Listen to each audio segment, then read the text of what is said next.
Welcome to Pour the Wine, It's Rom-Com Time, where we'll sip some wine and review all things rom-com on the Hallmark Channel. I'm Amy. And I'm Garry. And I'm pouring. You're pouring the cab sauv.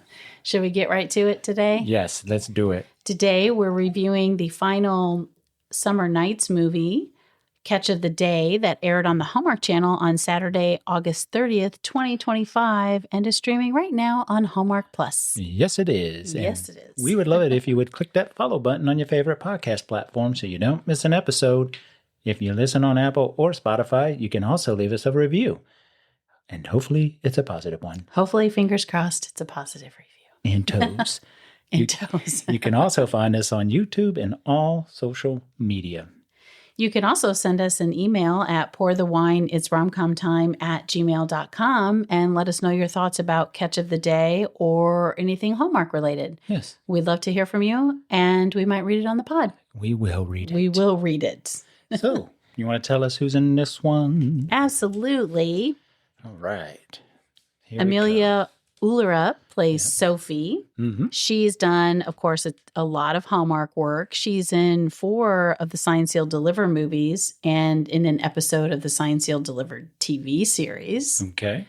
She was in the movie Retreat to You, Don't Forget I Love You, Nature of Love, Winter Castle, and of course, she was Brie O'Brien for 55 episodes of Chesapeake Shores, which we loved. Really loved. Yes. Some of her other work includes Mormon Mom Gone Wrong, the Ruby Frank story, Extracurricular, and 31 episodes of a series called Arctic Air. Okay. Okay. Arctic Air. Michael Rady plays Cam. He's been in several Hallmark productions, including Where Are You Christmas, Unexpected Grace, A New Year's Resolution, The Christmas Bow, and You're Baking Me Crazy. That one comes up a lot. We love that one. Some of his other acting credits include 3 episodes of Tracker, 7 episodes of Magnum P.I., the most recent version, obviously. He's not old enough to have been in the older version, the original version. Virgin. What am I saying? I don't know. All of a sudden, this is not Hallmarky, is it? He was in 14 episodes of the TV series Greek, and he was in the movies, the 2 Sisterhood of the Traveling Pants movies. Ooh. Mm-hmm. All right. Katie Lee, well, she's Katie Lee Beagle, right? But her credit is just Katie Lee. She plays Marissa, a food critic. As far as acting goes, she has 3 acting credits, including this one. For Hallmark, she was in Groundswell, which starred Lacey Chabert and Hector Rivera. She actually wrote the book with the same name that the movie was based on. Okay. Yeah, pretty cool. She was also in 1 episode of the TV series Younger. Now, she is largely known as a chef who has written cookbooks. She was the very first Top Chef host in 2006 for the first season. She's been a food and lifestyle contributor to magazines, TV shows, and she's also been a judge on shows like Iron Chef America and Beat Bobby Flay, where she was on for 41 episodes. She was the co-host of The Kitchen for 356 episodes, and she was on Rachel Ray for 30 episodes. So pretty cool. We'll talk a little bit more about her a little later. Yeah. Allison Wanzura plays Abigail, Sophie's sister. Mm-hmm. Some of her many, many Hallmark projects include A World Record Christmas, The Blessing Bracelet, An Unexpected Christmas, Chronicle Mysteries Help to Death, and Falling for You. Some of her other work includes an episode of Ghosts, 4 episodes of the series Allegiance, the movie Circle of Deception, and the TV movie Mendez Blood Brothers. Ooh. Okay. Sharon Crandall plays Evelyn. She's been in several Hallmark production. We just watched her in Holidays. Yes, we did. She's in 2024's Holidays. She was also in the 2024 Countdown to Christmas movie, Santa Tell Me. She was in Holiday Road, Christmas at the Golden Dragon, and Romance in Style. Aww. Some of her other work includes 4 episodes of Virgin River, 1 episode of The Last of Us, the movie She Went Missing, and 1 episode of the TV series Turner and Hooch. Oh, I like that one. Scarlett Amelia Kennedy plays Charlotte. She plays Abigail's daughter, right? Sophie's, one of Sophie's nieces. Mm-hmm. Yep, she sure does. Right. She has 2 acting credits, including this one. She was also in Hallmark's The Mistletoe Promise. Oh, okay. Layla Veralt plays Mia. She is the second niece of Sophie, the daughter of Abigail. Right. Right. She also has 2 acting credits, including this one, and she was in Hallmark Scouting for Christmas. Aww. So maybe they're just starting their Hey, they're starting their careers. Hallmark That's career. cool. Yeah. There you go. Tim Perez plays Javi. His Hallmark productions include the series Holidays, Yes. of course, A Sprinkle of Deceit, a Hannah Swenson mystery, and The Christmas Shepherd. Some of his other work includes one episode of My Life with the Walter Boys, which season 2 just dropped. Yeah, it did. So we'll have to watch that. We enjoyed season 1. The TV series Wild Cards for an episode. The Netflix series Made. One episode of The Good Doctor. He was in ER for an episode. ER, man. ER, I know. A lot, ER a lot launched in ER. a lot of people. And he dabbled in the soaps. He was on All My Children, Port Charles, and Days of Our Lives. That's pretty Pretty good. cool.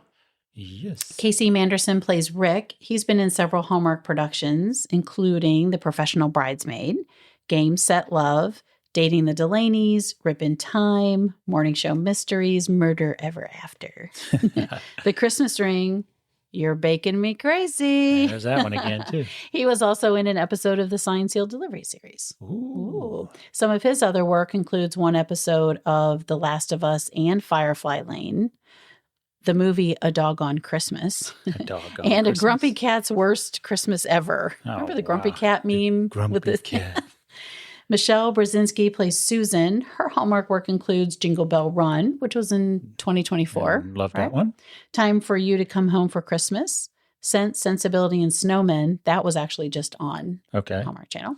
Picture Perfect Mysteries and Newlywed and... Oh, I'm sorry. This is part of it. Picture Perfect Mysteries, Newlywed and Dead. A lot of dead going Her on other here. work includes one episode of So Help Me Todd, iZombie, and Arrow. She was in 2 episodes of Riverdale. She voiced a character called Pammy in 52 episodes of Yoo-Hoo and Friends. Oh, wow. Okay. Yeah. Emmanuel Addo plays Jack. This is his Hallmark debut. He has a baker's dozen acting credits. Do you know how many that is? 12.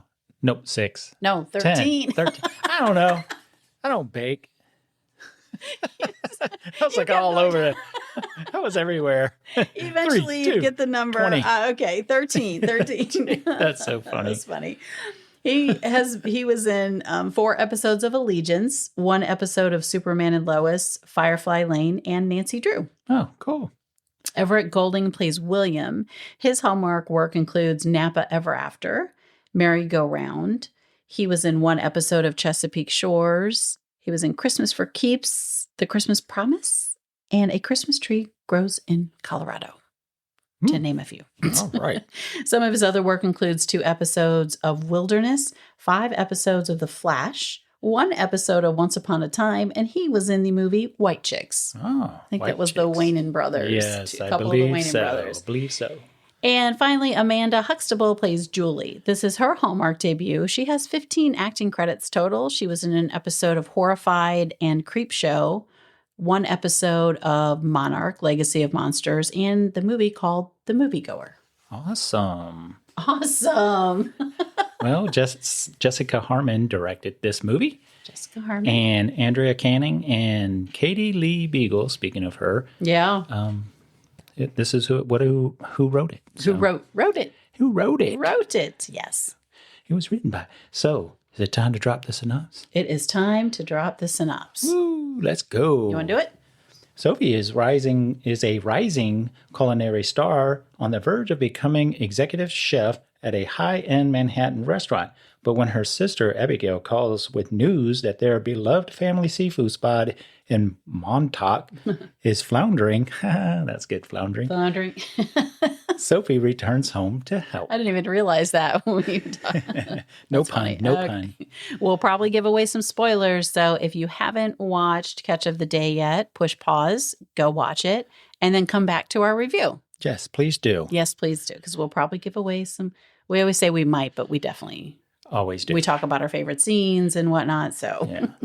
So, what did you think? what did you think? You want me to go first? You go first All on right. this one. So, full disclosure here, I love Emilie Ullerup. Yes. I love her, love She's her, love very, her, and very think she's good. great in everything, including this. She's just such a wonderful, she just has such a wonderful, smooth delivery in her acting. Mm-hmm. So she's great in everything. She can deliver, the fun, the wit, and the serious. Right. Right. She's so good at all that. And we also love food competition shows. So when it started and it had that upbeat song, the Kobe Calais Brighter Than the Sun, with the pics of the plating of the fancy food and everything. I mean, I was hooked right away.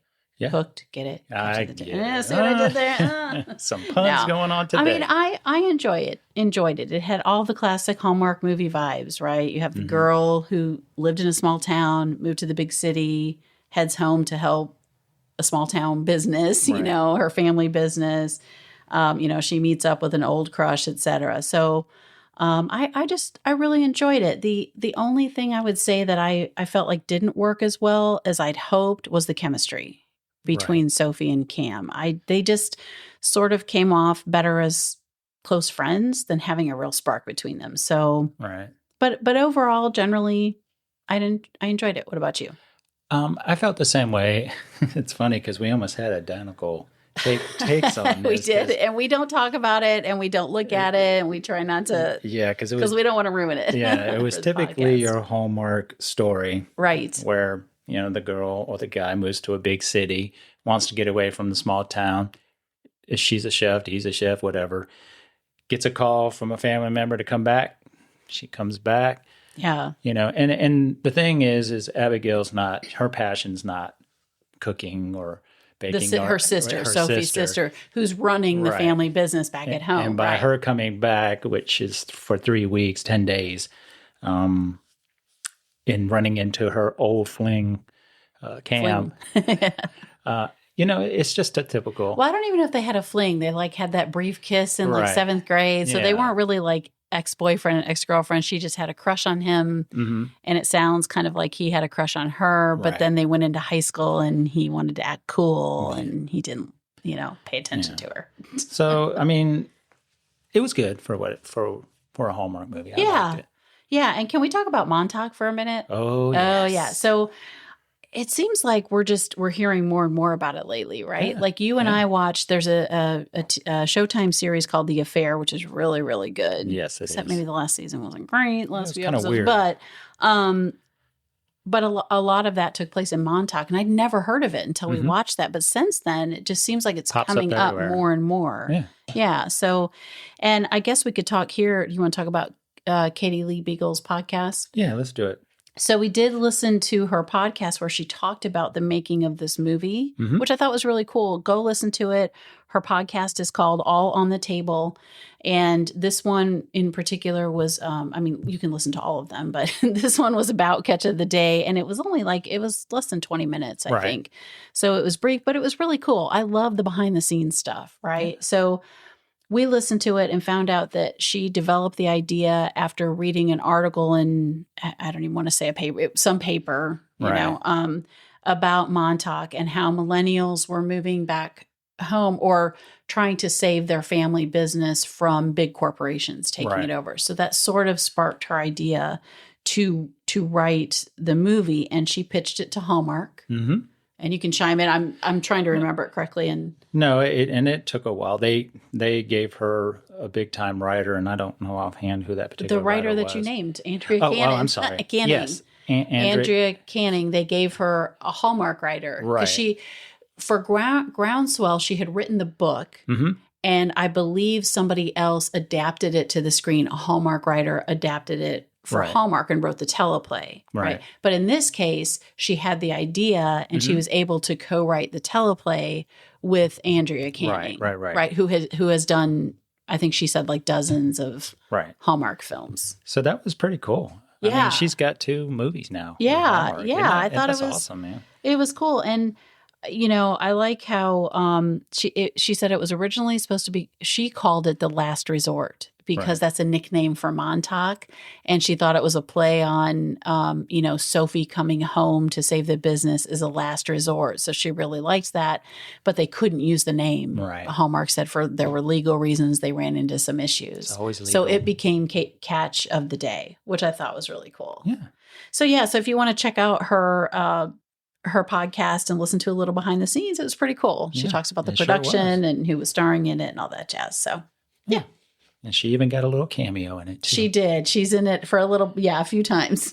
She's the food critic. Which is kind of cool. Yeah. Not the food. Well, yeah, she's an influencer. Right. Who writes about the restaurant scene and a Slack Tide restaurant. That's the name of, yep. So, you want to dive into favorite scenes? Sure. All right. Want to go first with one of yours? Yeah, I thought... so, we're going to do up to 3. We decided to limit it now. I just thought it was so funny when Sophie first comes home and she's at the restaurant with Abigail and she's trying to take note of what kind of shape the restaurant was in. Yes. And then she talks about going into the freezer and Abigail's like, I don't know if I have do this that. too. Yeah. Yes. And it was funny because this is so true with chefs, especially executive chefs. But they go into the freezer and lo and behold, there's frozen fish and frozen whatever. Yep. And Sophie looks at Abigail. It's like, what are you doing? Is this? And of course, Abigail's like, well, we got to save money. We don't have money. We're closed on Mondays and Tuesdays. So this is the way we save money. Yeah. But, not just because it's frozen and cheap doesn't mean it's better and you're going to make more money. Fresh is fresh. Right. Especially on the water. Well, you're right there. Yeah, you have all, and people coming expect it to be fresh, right? Because you're literally right there, like you said, on the water. And I had that as one of my favorite scenes too. And I like where, because Abigail's like, who can tell the difference once it's thawed and deep fried? And Sophie's like, that blogger for one, because the blogger had been there and had talked about it. So very cool. Yeah. So another one of mine, if you want, is no, I'm just kidding. Go for it. What else? The way they walk, Cam and Sophie are walking through the market. It's not the fish market, but it's more of a like a fruit. I almost put this one down. Yes, I thought it was so well shot, and I love how they were talking and they were exchanging, shoulda, coulda, wouldas, and they're picking out food for, Sophie wants to, kind of create a menu for. Well, I think she's doing for Evelyn. Right. The boss. That's right. She was picking out the food for Evelyn's for a private party. Investor party, and I just liked the way they were just bantering back and forth and picking out herbs and tasting cheese. And I was going to say, I loved when she made the beeline for the cheese. Yes. And I was like, that is my girl right there. I love that. She left them there standing. That's my advice. I thought that was funny when she went to the cheese. Yeah. I almost wrote that one down too. Yeah. So what about you? What did you have? You want to do your third one or you want to? Yeah, I think my third one was when they did the interview and it was the kids, Abigail and Sophie, when they were doing the interview for the manager to run the. Oh, yes, when they were running the interviews, right? When you first said that, I was thinking like interview on TV, like what? Were they all interviewed? Right. And then the girls were in the background throwing things back and forth to each other. That was cute. And the looks on their faces, and just the people that were being interviewed were. Oh my goodness. A little much. Yeah. And then they find, I don't know what that was. Frog in my throat. They finally find the perfect person. Right. But yeah, that was kind of a cute, fun scene. So those are mine. Yeah. What about you? What did you like? For me, I think we've talked about one, but the first one would be, and I did mention this before, was like the beginning, the shots of the city, the cooking, the very opening scene. Right. I just thought it kind of grabbed you right away with the upbeat song and what the scenes that they were showing and the plating and all that. I just thought it was it just sort of hooks you in right away. I thought it was a cool way to start. So that would be my favorite. Like one of my favorite scenes is the opening scene. Yes. We already talked about when Sophie goes into the restaurant, she's reminiscing about her dad, being there. And you mentioned that earlier. We talked about the whole freezer thing, so I won't go into that. But I had that down also. And then my third one was the salt farm. Okay. When they go to the salt farm, and like, first of all, who knew? I mean, I'd never even heard of a salt farm, honestly, until we watched a Machu Picchu Proposal. Remember, didn't they go to like a salt? Yep, they sure did. It was on the farm. side of I don't know what they called it, but Yeah. I mean, and that was kind of cool. I thought that was kind of cool too. And Yeah. then this one, I'm like, what the hey? I had no idea that those existed. But That's crazy, at any right? rate, so I just, I liked that because, Sophie and Cam sort of have a moment there where she apologizes to him because she had gotten upset at him during their date, Right. because she viewed him as stealing her, the manager that we just talked about, right? And so I just kind of there was a lot of that in this movie where people just sort of apologize, like, oh, I had a bad day and I'm sorry, Right. like you caught me in a moment. I kind of liked that. And during that scene, by the way, he says something like, when they're in the restaurant and she gets upset and he's like, it's not personal, it's just business. And I'm like, you've got mail. What do I always say? Did you think? I always think about you've got mail when Tom Hanks goes to Meg Ryan's apartment and he's the big corporation buying out her store. And he's like, it's not personal, it's just business. And she's like, why do people say that? That just means it's not personal to you. Right. It's personal to me because I'm no longer going to have my business. So when he said that, I was like, oh gosh, that's like, just makes me think of one of our all-time favorite rom-coms, right? It's not Hallmark, but it's excellent. So her and Cam have that moment, and then they kind of talk about how she misses her dad. They have that moment. That's, I think, where they're sitting on the beach, kind of ish. Well, it's not really a beach, but they both talk about I just love their dad. that scene with the water and her and, and all that. And she talks about how, she's really missing him. And I think that's when he says something like he tries to just live in the now. Like when he. Correct. Yeah. He did say that. Is that something like he tries to handle things like that by just living in the moment? I thought that was really cool. So I just liked their discussion during, all of that. And they kiss then. That's the first kiss, I think, but then they're interrupted by a phone call. So I liked that. I like that scene. That'd be my third. That was your third? All right. Yeah. Well, do you want to move on to Cheers? Cheers or cheers? Oh my gosh. We are all kinds of out of sorts today. This whole week. Sure. We can go on to cheers. All right. You go first since I did it first with the.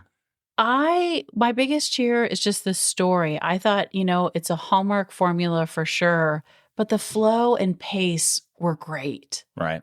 Of the story. We kind of, again, that's something I talked about at the very beginning. It's sort of I don't want to say stereotypical, formula, but it really worked in this one. It wasn't over the top. It wasn't super cheesy. Mm-hmm. It was just really good. Right. So just the story, the writing. I love the fishing town, of Montauk, although now it's more touristy, according to Katie Lee Beagle and her. Yeah. I like the story of, trying to save the restaurant, even though that's sort of cliche that happens. Just generally the story. What about you? What are your cheers? Mine was when Sophie got the job in Vegas, right? And to be the executive chef for Evelyn's restaurant in Vegas. Right. And I'm so glad she didn't go because it was like a selfish type move. Because Abigail, she had in her mind that she was going to sell the restaurant, right? Before her sister got there. She was heading toward that way. Right. To help out that her was mom, right. Because her passion was not in the restaurant. Was not in that cooking. Was Sophie's passion. And when she their dads. And their dads. And when she turned it down and came back, and you could see that Abigail was like, oh, great, like I don't have to do it, because she just wanted to be with her kids. She wanted to be with her husband. Yeah. She didn't have the passion of cooking. And there was even a scene where Sophie was trying to teach her some recipes, and she just, that's not me. That's not me. Yeah. And if you're not into it, you're not into it. So my cheer was the fact that she didn't take the job and she came back to help Abigail. Oh, well, and she realized that could be the business she could thrive in. She's her own executive chef. Exactly. She's not going to work for somebody else but her family, and she's going to bring the restaurant back. Yeah, that's pretty cool. Yeah. Yeah.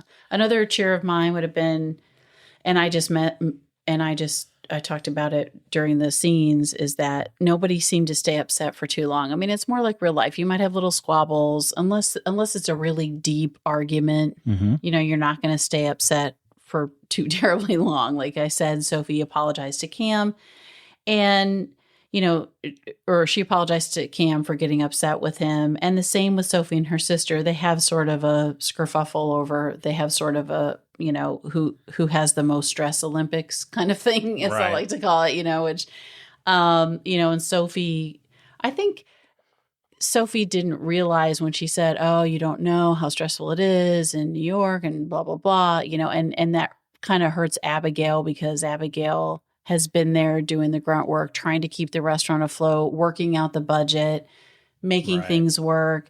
And so she gets upset in that moment, thinking Sophie's being selfish and whatnot. But then Sophie apologizes to her the next day. And then Abigail apologizes back to her sister, like, I'm sorry too. I was just, it's been a long week or whatever. And I like that it wasn't long and drawn out, the anger, it didn't have to play out for too long. It was just like they had an argument, they resolved it, and we moved on. And I appreciate that. Yeah. I mean, did you have any more cheers? I had one more, and that's them not making Evelyn such a bad person. Because when Sophie turned down the job, she could have easily been like, "What are you talking about? I put my faith in you, and and now you're quitting when I need you now." Yeah. But she didn't. And I thought that, because throughout the movie, you couldn't tell. You were like, Well, she sort of bordered on it, but wasn't terrible. I don't know. She was kind of mean, but not. Right. She wasn't going to let Sophie go home. Right. She was trying to crack the whip there, but her boss, William, told her, go home. You have 10 days. You don't have 2 weeks like you wanted, but you have 10 days. So they kind of, so Evelyn does compromise in that situation. And yeah, you're right. Because there was another at the beginning, the part that you like, because they're trying to get ratings like a star. And, that's the very beginning. Sophie says this speech, and Evelyn's kind of like, whatever. But then after they got the 4-star rating, she came back and she was like, that was a brave move or something like that. So I'm glad they didn't make her such a bad person. Right. She's sort of strict and set in her ways, but also, a little understanding. Maybe. I don't know. Not a lot at the beginning, but and she didn't want her to do the grilling. I know. And that was such a big deal. Then everybody loved what Sophie made. So she does give in eventually and admit, not that she was wrong, but she's like, no, that was really good. Or, so it was awesome. Yeah. My final cheer is, I said at the beginning, I love, Emilie Ullerup. I adore her. She's so great.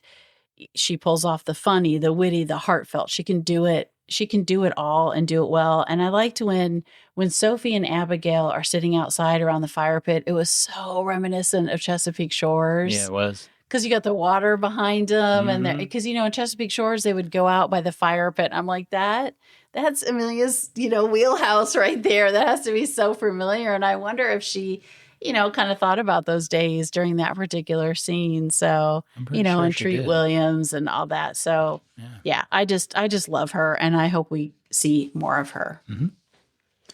So, did you have any jeers? Any jeers? My biggest one is that I just didn't think the chemistry between Sophie and Cam was there. Yeah. I didn't feel it too much. I liked both of them. I liked Michael Rady, and I love her, but they just seem like great friends. It just didn't, like that spark, I didn't see it in it or feel it between them really. They're just kind of like, going through the motions, it seemed. Yeah. So, I don't know. And she seemed so eager to leave, too. Yeah. It wasn't like, I'm staying for him. It was more, I'm staying for the restaurant. Right. Right. Yeah, I agree with that. That was sort of a bonus for her, but yeah. What about you? The salt farm. I had that as that was my jeer because one, they didn't talk about the concept, and of getting the salt. A really big salt farm. No, there were like 8 things. Yeah. You're right. And were they there to get the salt or just to go see it? Because I think it was her friend or his friend or somebody's friend, and they went there. It was Sophie's friend. Yeah, and they didn't really. I think. I don't know. No. That's funny. Well, you know what's interesting though? In my notes, I had, did they get the salt? Yeah, exactly. I did have that because at least in a Machu Picchu proposal, they show them sort of shifting to get the salt to get the salt. They didn't even touch the salt. And I was wondering this. I did have that down. When I talked about that scene, it wasn't about the salt. It was about them on the beach having that conversation. I just really liked. Right. So it wasn't about the salt itself, but yes, I get what you're saying about the salt farm. Right. That's so funny because I kind of felt the same way. So, yep. You got any more jeers or was that? Nope. That's it. Did you have any other ones? No. So, out of 5 corks, how many would you give this one? I'd give it, I think, a solid 4.5. I have to choose. What would I choose? I'd probably go with a 4.5. 4.5. What about you? A 4. You go with a 4 for this one? Yeah. I think it was a decent movie. It was a good story. Yeah. There were some parts that, maybe could have been touched on a little bit more. Yeah. But overall, I was happy with the movie. Well, I just felt like, if the chemistry would have been there, it probably definitely would have been closer to a 5 for me if the chemistry would have lit up. But I think you're right. But yeah, overall, I mean, so that was the last Summer Nights film. We had 3 Providence Falls. Yes, we did. Films. Yep. Movies. Mm-hmm. Double Scoop. And Catch of the Day. So if you had to rank them. Now, the Providence Falls, I think we could put as like I almost think they're 2 separate things because it's a different type of trilogy. Mm-hmm. It's more of the mystery, obviously. Right. So I don't even know that we could rank those the same as I don't think these 2, the Double Scoop and Catch of the Day. Right. What do you think? No, I don't think we can put them together. Right. But Providence Falls to me was great on its own. Right. What were you going to say? Sorry. No. I was going to say that I would just probably rank the 2, Double Scoop and this one, because they were different from the Providence Falls. So out of the 2, which ones did you like the most? I ranked them both about the same, I think. Yeah. So I think they're about equal. I think they were really enjoyable. Mm-hmm. I felt like they wrapped up the summer movies pretty well. Yeah. Especially like, okay, you have the ice cream, which is obvious. That's such a shout out to, summer, and then you have the fishing town, the touristy fishing town, vacation town. So I enjoyed those. Yeah. I mean, I really, I thought they were done really well. I enjoyed both of them very much. Yeah. So they would be about the same for me. What about you? Yeah, I think they're close. I think Double Scoop kind of flowed a little bit more. Yeah, a little better for you. For me. Yeah. But, the stories were good on both of them. I enjoyed it. Yeah. So. Yeah. Same. Yeah, about the same. Yeah. Cool. So all in all, a pretty good Summer Nights series. And now we're heading into the fall. And we're heading into fall. Yay. Fall into love, right? And then what comes after that? Our holidays, very first. Holidays. Our very first. Yep. So anyway, is that a wrap? Our very first what? Our very first, right. What did we say earlier? Long-time watcher, first time Countdown to Christmas podcaster. Yes. We're excited. We're excited. Yeah, very, very, right very around the busy. Corner. Well, all right. So that's a wrap. That's a wrap. If you really, really like the show, we would really, really appreciate your positive review on Apple Podcast or Spotify. And if you didn't really, really like the show, well, you know what? You can still leave us a positive review. Follow us wherever you get your podcasts and on social media so you don't miss a thing. Until next time, cheers.